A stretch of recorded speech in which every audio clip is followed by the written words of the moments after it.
Welcome back. You're watching Discover Wisconsin.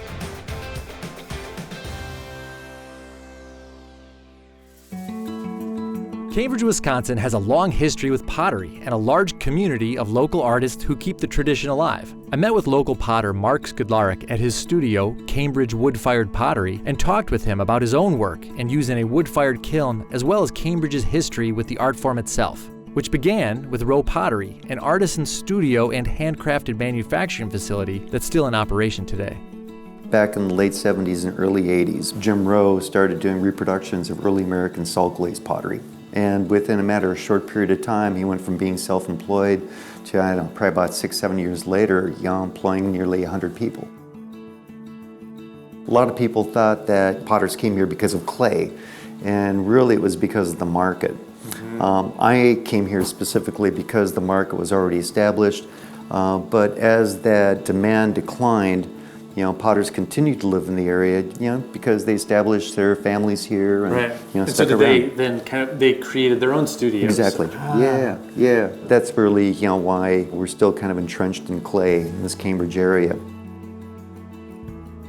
It's almost like continuing to speak a language that's being lost, and that's what I really like about, wood-fired, traditionally inspired wood-fired pots. Was it always wood-fired kilns that was interesting to you? Yeah, you put all this time and energy into making a pot, but then you put it into like an electric kiln or a gas-fired kiln, and then you walk away from the process. And so the first time I fired with wood, it was just so visceral. It really becomes kind of a living, animal. And it's no surprise that the Chinese called their kilns dragon kilns, just due to the fact that you're feeding this beast, and as the temperature gets hotter and hotter and hotter, its appetite becomes more voracious.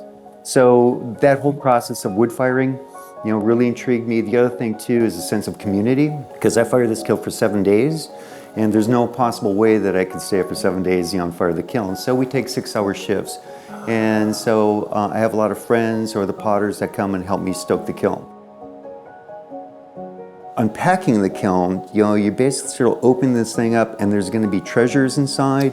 It could be Christmas or Halloween depending on how the firing goes. But man, every once in a while you pull those gems out and they are just absolutely stunning. And that's what really kind of inspires you to go through the next production cycle and do it all over again. Each year, Mark also helps with seasonal events that feature local pottery. Every spring, summer, and fall, there's something exciting to see for yourself. So the Clay Collective Spring Tour, it's a driving tour of all the studios that are in the area. There's approximately 24 potters, I think, altogether. And all of them have different styles of work that are available for sale. And then, so that's happening in the spring, and then what's after that? So a few years ago, we started Firefest. And so the great thing about Firefest, it's all the arts that are inspired by fire. In the past, we've had glass blowers, we've had an iron pour. The really kind of the hallmark of the event, we bring in an artist to build a fire sculpture. That gets fired for approximately a week.